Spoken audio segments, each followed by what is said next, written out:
Welcome to Fright Club Live. Tonight, featuring the 50th anniversary 4K restoration of the original Black Christmas. I will say this is one movie where I'm watching it and I'm like, where have you been all my life? Oh, yeah. And the discussion of the best horror films from 1974. This is my vote for best red herring ever in a horror movie. I don't think any horror movie has ever lived up to this one. Now, here are your hosts, George Wolfe and birthday girl, Hope Madden. Birthday girl, Hope Madden. Welcome out. We're glad to be back at Gateway Film Center, our home away from home for Fright Club Live. If you haven't been here before, welcome. We do this once a month, the second Friday of every month. Except for this time, because we wanted it to land on my birthday. That's right. Also, this was when the weekend that they were going to open Black Christmas, and we wanted to show Black Christmas. So, Yeah. we skipped a week this month. That's all right, but it's a good reason because we've got the 4K 50th anniversary, and we're going to talk about that, and we're going to talk about our favorites horror films, the best from 1974, for about a half an hour, and then we've got a great short film, Deadly Reunion. That's right. Playing tonight. Written and directed by our good friend Tyrone Russell. Right. And the stars are here. Yeah, so that's fun. In the last few months, we started playing a short film before the feature, and we'll do that again tonight. And then, of course, after, be sure to come down. We want to get your thoughts on Black Christmas. Anybody who has not seen Black Christmas at all? All right. That's fantastic. I'm so excited about this because, usually what we show in Fright Club are films that not that many people have seen. That is kind of the point of our film series here. And then every so often we'll throw in a movie like this that we're just excited to get a chance to share, a brilliant film that we want to see on a big screen. And I thought this was going to be one that every person had seen 100 times. Maybe because we watch it on my birthday every single year. But that's great. We love that. We love that. And because, we can't wait to hear what you thought of it. Exactly. So let's get going. We do want to say thank you. Last time out, we had a studio version of Fright Club, and we had our friend Dusty Austin on, and we talked about our favorite werewolf movies. That's right. And she knows her werewolf movies, huh? That's right. Dusty Austin is a great filmmaker whose own werewolf film, The Beast of Walton Street, is available right now, physical. You can order from Scream Teen Releasing. And we got ours. We got a signed Blu-ray and poster. It is such a great monster movie. It is such a great movie. And she was so fun to have on the podcast because she knows werewolf movies. That is for sure. So that was great. We also, before we get too far, we want to thank, as always, our partner, Ginger Nuts of Horror, is a website that if you love horror, you should be visiting regularly. They love horror, and you can find book reviews, movie reviews, articles written by and about filmmakers and horror book writers. It's just a great website. Yeah, we thank them. Also, we want to give a shout out to our friend Greg Hansberry's Empty Coffin podcast. We're on, it just dropped today. The Nosferatu episode. That's right. And we're the guests, and it's live now. We talk about the history of Nosferatu and, of course, the brand new movie that is coming out on Christmas Day, which is awesome. Yes. By the way, you've got to see it. It is glorious. Go right away. It is Go fantastic. immediately. And then finally, the last thing we want to say is we want to congratulate our friend Brett Voyna, who is in our film Obstacle Corpse. His new book, which is called Stories of Havenwood, is available right now for pre-order. So do it. Great stocking stuffer there. We have our copy. Pre-order. That's right. Okay, so we've got the best of 1974, 50 years ago. How did that happen? We don't know. But we've got our top 5, but we've got a bunch that are still worth mentioning. Didn't quite crack the top 5. Yes, a ton, actually. This is it was a great year for movies generally. It was Godfather Part 2 and A Conversation and Chinatown. I mean, it was just a great a great year for movies. So It's Alive. I really thought It's Alive was going to make this list, but it got edged out at the last minute by something else. It's a great movie though. Abby, which is also you might know as The Blaxorcist. Oh my God. It's such a great movie. William Marshall, our beloved. Oh, my God. This is such a great movie. Captain Kronos, Vampire Hunter. George hates that movie, by the way. I don't. Frightmare, which is a really great, My Mom is Insane and We're All Cannibals movie, if you haven't seen it, from the 60s. British film. Loved it. Sugar Hill. There's a classic blaxploitation movie. Love that one. Beyond the Door, if you like the Italian horror. Dark Star, if you like this guy named John Carpenter. I don't know if you've heard of him. What? And then Flavia, the Heretic Nun.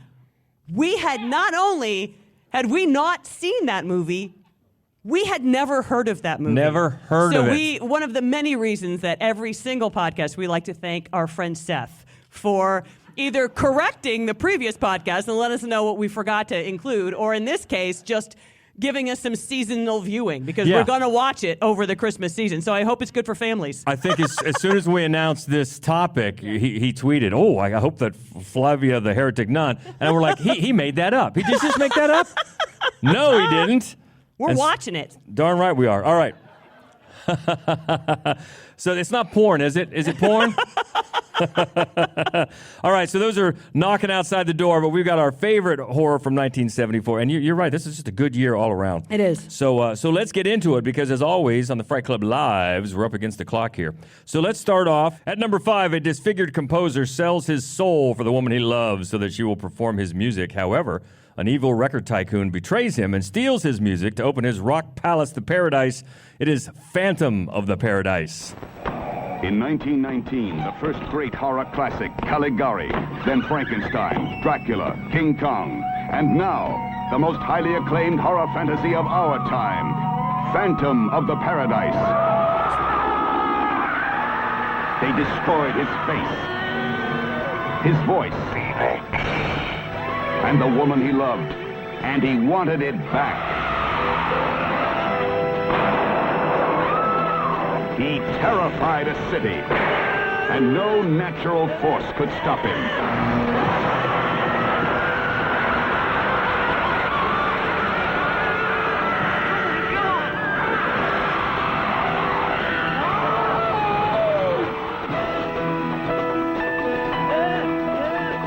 Phantom of the Paradise. He's coming soon from 20th Century Fox. I know Michael is going to be happy that this made the list. He and I were talking about what our options might be, and he was hoping that it would be this one. And he told me this great story that Paul Williams, who figures prominently in this film, was approached by a 16-year-old who had this soundtrack for him to sign, and just said how important this movie was to him and that he'd watched it so many times. This 16-year-old grew up to be Guillermo del Toro. And Paul Williams wound up doing helping him with the soundtrack for the stage version of Pan's Labyrinth. So that's a great story. Thank you for sharing that with me. It's a nutty film. It doesn't seem like a Brian De Palma movie at all. And what's really funny about it is the way it's just this mishmash of all. It's so Rocky Horror, and it's clearly very Faust. And it's obviously a fan of the opera. And it's just all these other movies like smashed together in the most gloriously, garishly 70s way. Oh, yeah, glorious. Which is why, obviously, Paul Williams had to star in it. That's right. Although I think everybody's favorite is Garrett Graham, who plays Beef, who's clearly, he's like Frankenstein / Frankenfurter / the whole movie is just nuts. And it boasts Rod Serling, with some voiceover, which is great. And I love the fact that Brian De Palma, he had a gig right up until this project that he walked away from to make this movie, and that was a sweet directing job on Columbo. Walked away from Columbo to make the biggest bomb of his career. Yeah. Honestly, although I think, and I mean, it's a cult classic. I still don't think it's all that well regarded. Sort of generally speaking, people think. I think still it is in this room a bit trashy, but yeah, we love it. We love this movie. It's really really fun and just so profoundly 70s in that just trashy, beautiful way. And I love the fact that there's singing and character voice work here provided by the great Betty Buckley. Oh, yeah. Who, of course, Brian De Palma. She auditioned for the role for the movie, didn't get it, but he called her up for her voice work. And then, of course, she was in Carrie later and has gone on to a legendary career. So there's lots to like about this movie. I understand why it's a definitely a cult favorite. And from 1974, had to clock in at number 5 for us, Phantom of the Paradise. So let's go back to number 4. This is an ailing vampire count traveling to Italy with his servant to find a bride. It's Blood for Dracula, or Andy Warhol's Dracula.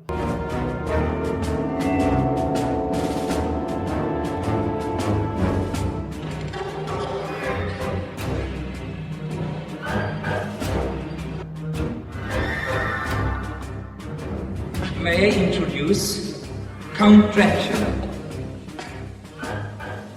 Our eldest, Rubinia, Perla, the youngest, And I especially want you to meet Sapphira.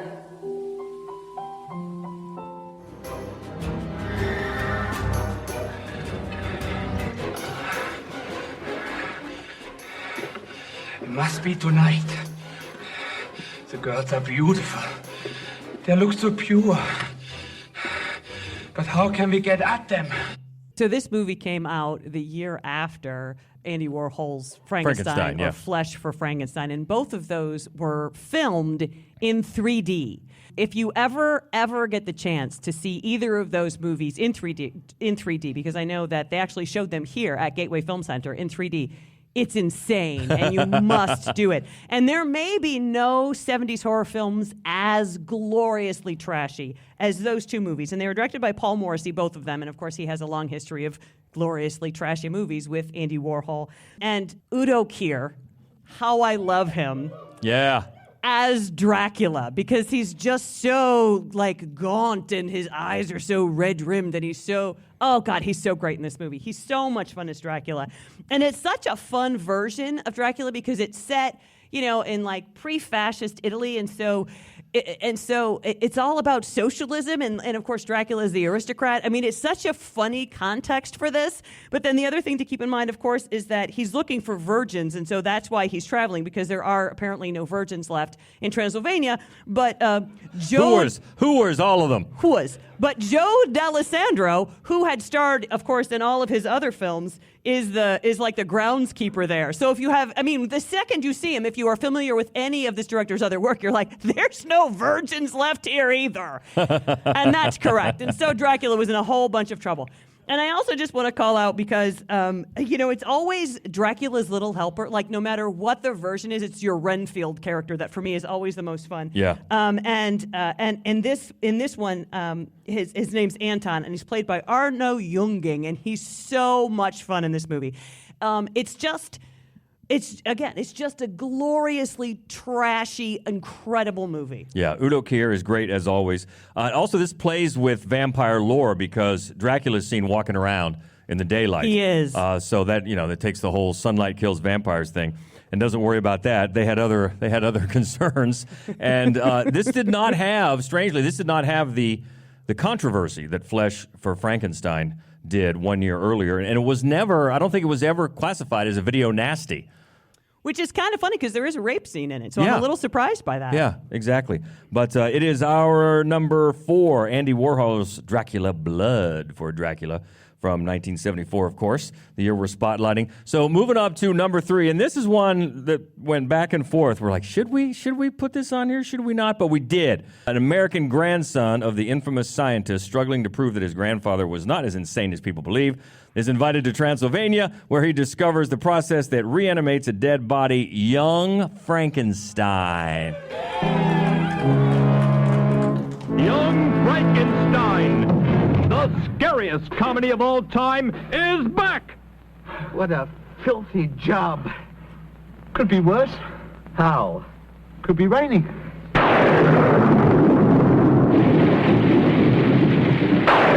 Young Frankenstein, the scariest comedy of all time, is back with chills, thrills, and spills.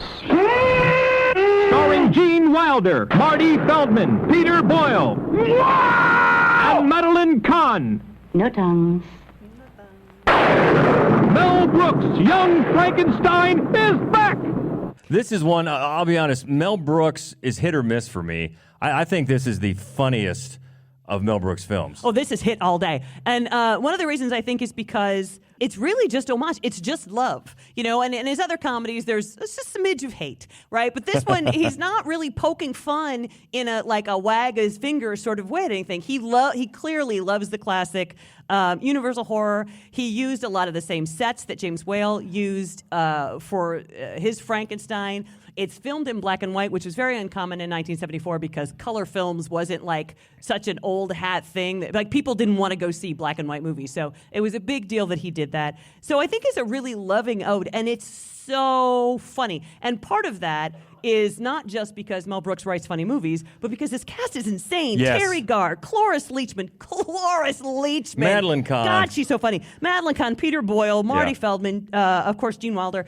The cast is insane. And Gene Hackman, of course, the blind man who spills soup in his lap. who played this for free. Story goes, he played this for free because he just wanted to try comedy. Nice. And that is classic. Yeah, the cast is great. But Gene Wilder, I guess, would only make it if Mel Brooks was not in the movie because he thought it would just be too distracting. I mean, Mel Brooks as an actor goes way over the top. Way over the top. So he did some voices and noises off screen. But yeah, the cast is great top to bottom. And Gene Wilder, actually, years ago, Premiere Magazine rated this performance as the number 9 performance of all time. Wow. Gene Wilder in this movie. Wow. Yeah, it's great. It is great. And it actually also features Clement von Frankenstein, an uncredited role, and a descendant of the noble house of Frankenstein. Shut up. In this movie. Wow. Yeah. So it's got that going for it, which is nice. And nice Caddyshack and of reference course, out of nowhere. Marty Feldman, a 70s staple, playing with the hump that just keeps changing on his back, and the Walk This Way, which apparently might have inspired the Aerosmith song. Seriously, I think they've said that. They might have been high at the time, but you never know. So much to like about this movie, and I think we debated for maybe 30 seconds, didn't we? Yeah, if it counted as horror, and But then yes. we thought, and then we thought, won't it be a fun trailer to show? It was fun to listen to, wasn't it? Number 3 on our list from 1974, Young Frankenstein. Okay, moving up to number 2. Well, this is the movie we're going to show tonight, so we're not going to talk much about it because there's a lot of people here who haven't seen it. But during their Christmas break, a group of sorority girls are stalked by a stranger, Black Christmas. Hello? Who are you? For God's sake, what are you doing? Who is it? I'm going to kill you. Please answer me! We didn't get him. It's me, Billy.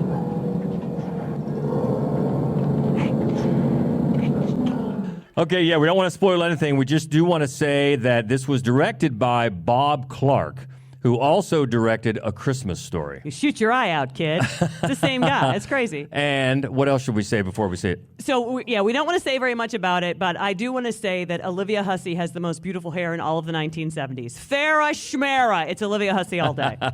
And as you watch it, keep in mind that this is thought of as, if not the, one of the very first slasher movies. Yeah. And also one of the first to use a couple other devices that we'll talk about later. But that's all we want to say. But by all means, we want to get your thoughts afterward. So come down and let's talk about it afterward. But we'll move on because we're going to watch it here in just a few minutes. Okay, 1974. What else is it going to be at number 1? 5 friends head out to rural Texas to visit the grave of a grandfather. On the way, they stumble across what appears to be a deserted house, only to discover something sinister within. Something armed with a chainsaw. The Texas Chainsaw Massacre. This is the movie that Rex Reed called the most horrifying motion picture I have ever seen. This film is positively ruthless in its attempt to drive you right out of your mind.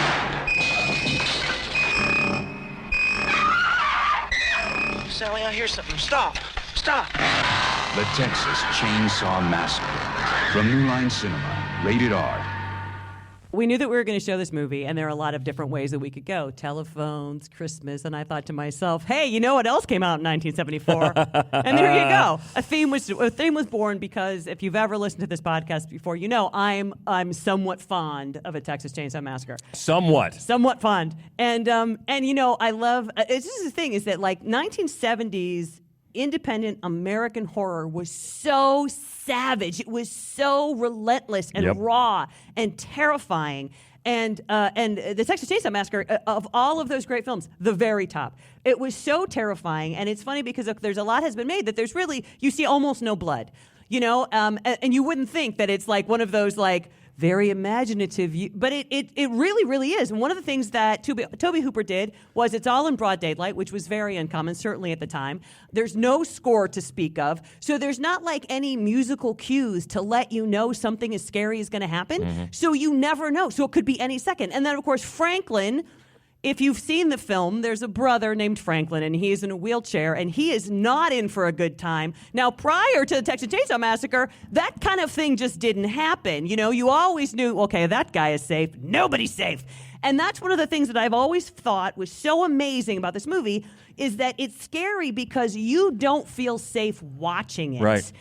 The filmmaker has convinced you that he is going to fuck you up. And he's so right, and God bless him for it. And it still has one of my favorite moments in all of horror when they just slams that door. The sound, I mean, Boom! The sound design throughout this movie is impeccable. It's with such a finality Yeah. that it's just slams and oh my God. I love that sequence. And there's so much about this that is just, like you said, it's broad daylight, there's really no blood, but it's terrifying. And on just a primal level, Yes. everybody's dirty, everybody's sweaty. And you know, it would just smell so bad in that van. And then they're hanging on a hook, and you hate when that happens.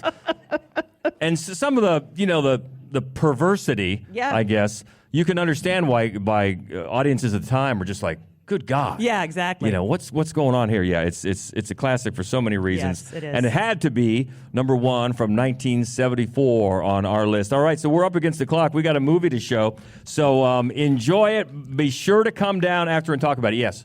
Well, first we want to let you know, in case you missed it, that you are going to be treated to the most amazing short film by Tyrone Russell called Deadly Reunion. And do we have a couple of the stars here? Am I wrong? I think we do. Vernell, Terry, and Sherry. Yeah. Thank you so much for gracing us with your presence. Please don't kill us later. Enjoy it, and we're excited to get to share it. And we just want to let you know that our January lineup, our 2025 lineup is looking to be pretty special, and we've got some kind of big, weird surprises coming. But in January, or the second Friday of January, we're going to show a movie called Possum, which is a great film from 2018. And the podcast is going to be about coming home. Ooh. Who else might figure on that podcast, I wonder? Knows? Who indeed? So that'll be the next Fright Club Live, and then the next podcast will be in the studio talking about the best horror of this year, 2024. And it's been a good year. It has been a good year. really good year. So lots coming up. Thank you guys for coming out. Enjoy the movie, and we will talk about an hour and a half or so about Black Christmas. Thank you so much. Enjoy. What do you think you like? I'll tell you what, 1974 was a good year for pinky rings. Yeah, you know what? As many times as we have seen this movie, this is the first time we realized everybody in the cast is wearing a pinky ring. What is that about? Yeah, it's so interesting to watch it again. I hadn't seen it in a while. And number one, it's pretty clear both John Carpenter and Wes Craven enjoyed this movie. Yes, yes. And also that you'll watch it for a while, and it's pretty generic, and the dialogue is stupid, and there's basic plotting, and then it does something so inventive and so effective that it shakes you. Like, wow, this is really cool. One of the things I love about this, and one of the things I love about all of the movies that sort of predate the tropes, right? This movie came before slashers, and so it feels very unpredictable because it doesn't follow the tropes. The tropes followed this movie. Yeah. I love that about this movie. And this is my vote for best red herring ever in a horror movie. I don't think any horror movie has ever lived up to this one.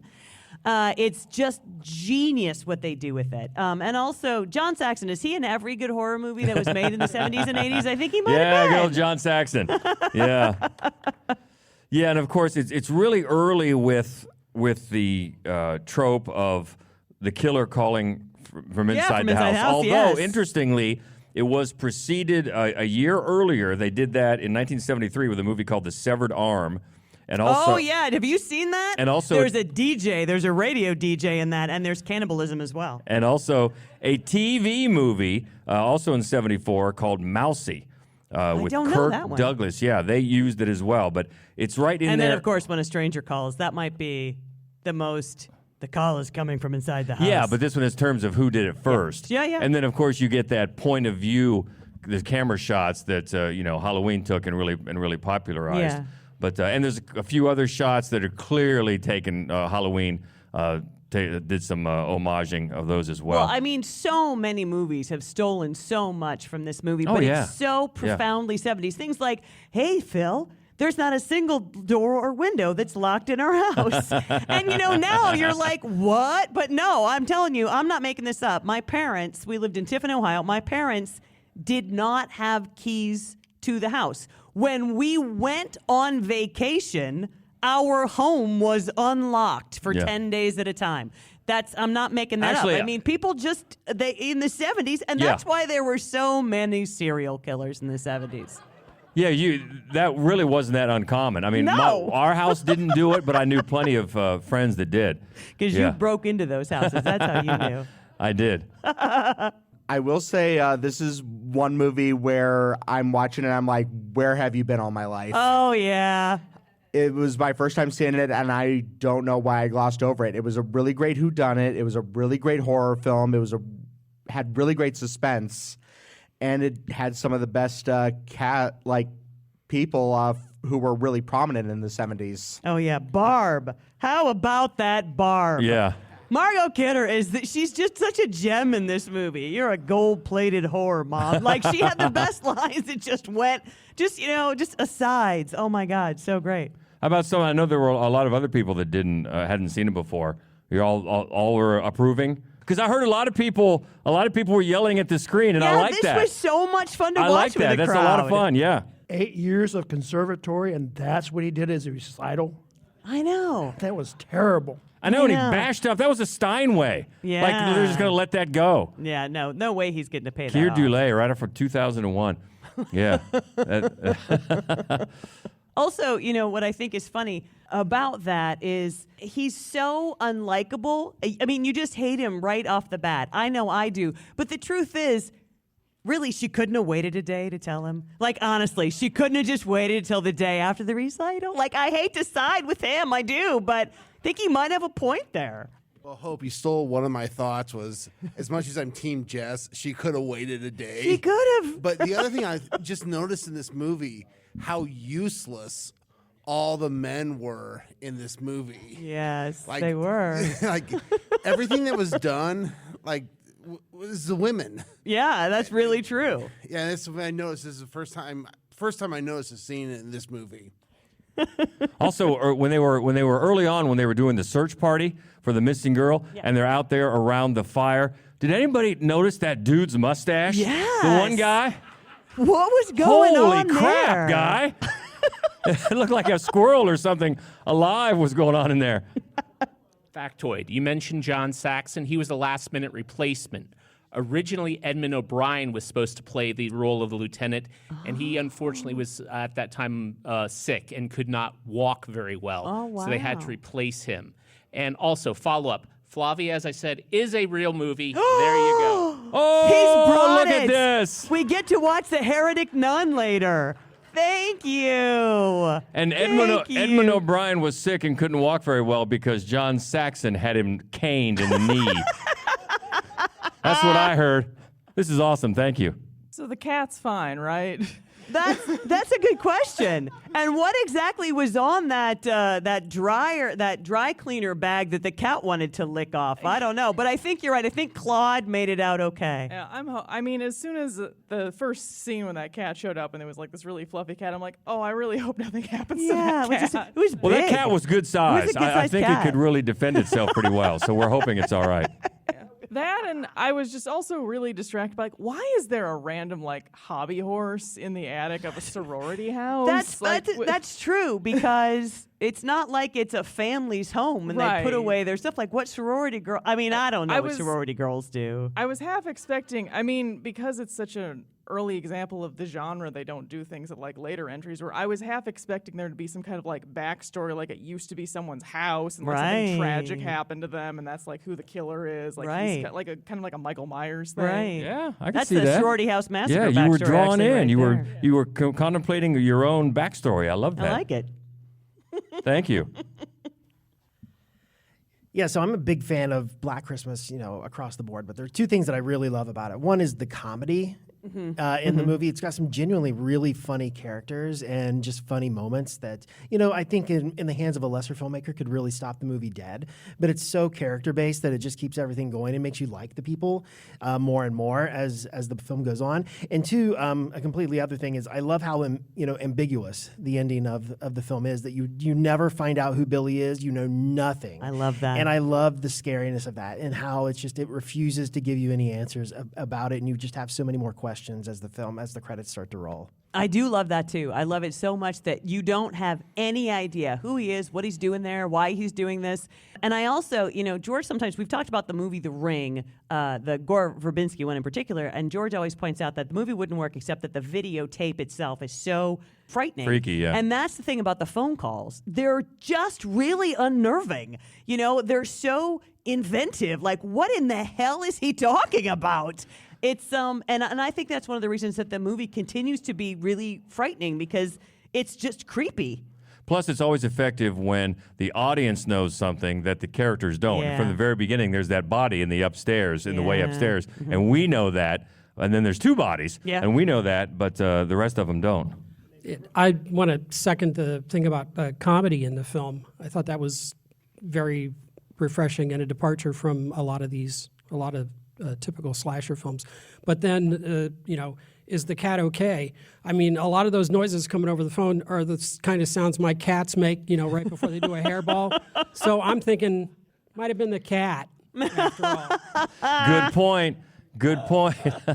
Well, man, I'm glad everybody liked this so much, because it was one, especially when so many people had not seen it. The number of people that hadn't seen it really surprised me. Me too. Honestly. So thank you so much. We're going to get this podcast edited out in a couple of days. You can find it on all of our socials, of course, at madwolf.com, the main website, and Mad Wolf Columbus on all the socials, and the Fright Club podcast private group on Facebook. So I'd love to have you in that if you're not a part of it already.